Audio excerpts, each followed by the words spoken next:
está como desaturada, pongámosle oxígeno, seguramente con eso le va bien. Mañana le echamos una vueltica. Mi nombre es José Luis Rojas, docente universitario en Medicina Materno-Fetal.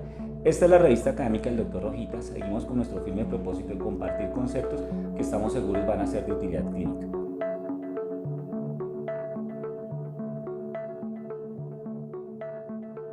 El día de hoy vamos a hablar de la disfunción pulmonar en preeclampsia. Empecemos por decir que la disfunción pulmonar es la segunda causa de complicación más frecuente de la preeclampsia severa. Entendemos como disfunción pulmonar todo un espectro de enfermedad que va desde el líquido en el intersticio pulmonar hasta el líquido que colapsa totalmente al alvéolo pulmonar, que lo inunda totalmente, y es lo que se conoce como el edema pulmonar. Teniendo esto presente, es muy importante definir que la disfunción pulmonar se conoce en preeclampsia cuando existe una desaturación por debajo de 90 en el contexto de una preeclampsia. Ahora bien, una vez tenemos una desaturación de este tipo, es importante realizar estudios complementarios. Los gases arteriales son fundamentales para confirmar la hipoxemia y su magnitud, y adicionalmente los rayos X de tórax. ¿Para qué? Para descartar diagnósticos diferenciales. En la disfunción pulmonar gravitan al menos 3 aspectos que son muy importantes mencionarlos, porque a partir de ellos es que se proponen los diferentes manejos.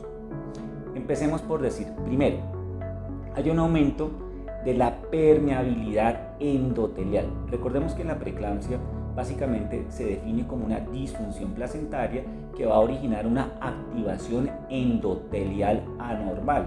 Y una de las 4 características del endotelio activada normalmente es el aumento de la permeabilidad vascular. Es así como en el capilar pulmonar existe un aumento de la permeabilidad, y esto trae como consecuencia que sea muy fácil la extravasación del líquido del espacio intravascular al intersticio. Un segundo aspecto por mencionar es que es característico en la preeclampsia la retención de líquidos por parte de la madre. Esta retención de líquidos conlleva a una dilución de todos los elementos formes de la sangre y trae como consecuencia una disminución de la presión coloidosmótica en el espacio intravascular. Como tercer aspecto, y no menos importante, tal vez uno de los más importantes, es que la paciente preeclántica hipertensa se caracteriza por una poscarga aumentada. Esta poscarga aumentada hace que la evacuación del líquido del ventrículo izquierdo en sístole no sea fácil, ¿cierto? Y que quede residuo de líquido cuando entra el ciclo cardíaco a diástole. Esto trae como consecuencia que la diástole se llena fácilmente el ventrículo muy rápidamente, y el efecto neto de esta situación es que hay un aumento de la presión hidrostática retrógrada al lecho capilar pulmonar, en donde como consecuencia hay un aumento de la presión hidrostática en el lecho capilar pulmonar que, aunado a el aumento de la permeabilidad vascular del endotelio capilar y la disminución de la presión coloidosmótica, va a facilitar la extravasación de líquido. Esta situación es lo que se conoce desde el punto de vista cardiológico, se conoce como la disfunción diastólica del ventrículo. Resumamos entonces, un aumento de la poscarga origina una disfunción diastólica del ventrículo con volúmenes diastólicos muy altos que traen como consecuencia un aumento de la presión hidrostática retrógrada que va a afectar finalmente el lecho capilar pulmonar. Como cuarto punto, es importante entender que una vez analizado estos procesos fisiopatológicos descritos, es fácil proponer que el manejo de la disfunción pulmonar en preeclampsia tiene que ser básicamente controlar la tensión y disminuir, ¿cierto?, la presión hidrostática a partir de favorecer una redistribución de los líquidos con los diuréticos.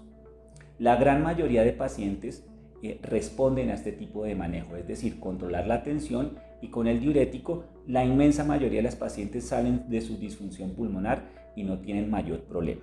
Ahora bien, hay un grupo reducido de pacientes que a pesar de este manejo no sale fácilmente, y es aquí en donde el ecocardiograma, que per se deberíamos haber pedido en cualquier sospecha, así por mínima que sea, de disfunción pulmonar, pero más aún en la paciente que no sale fácilmente, hay que solicitarlo. ¿Para qué? Para establecer un diagnóstico muy importante que comienza a presentarse en las pacientes en donde no sale fácil de la disfunción pulmonar.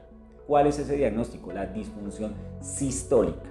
Resumiendo entonces, aquella paciente que no sale fácil después del manejo convencional, es importante considerar que exista una disfunción sistólica del ventrículo izquierdo como una condición facilitadora o como una condición que perpetúe el edema pulmonar en una paciente preeclámptica.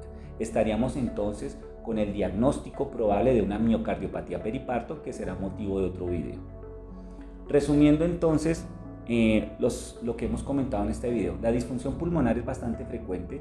Afortunadamente estamos manejando pacientes jóvenes en edad reproductiva con mínimas comorbilidades, motivo por el cual entender la fisiopatología es muy importante para establecer el manejo, que básicamente consiste en controlar la tensión, favorecer la redistribución de líquidos mediante los diuréticos, y de esta forma logramos apagar el incendio desde el punto de vista pulmonar, es decir, desde el punto de vista de disfunción pulmonar, que se presenta como segunda causa de complicación en la preeclampsia. En futuros videos vamos a hablar de otros tipos de disfunciones orgánicas en preeclampsia y básicamente vamos a ahondar un poquito más en la disfunción miocárdica en preeclampsia. Gracias.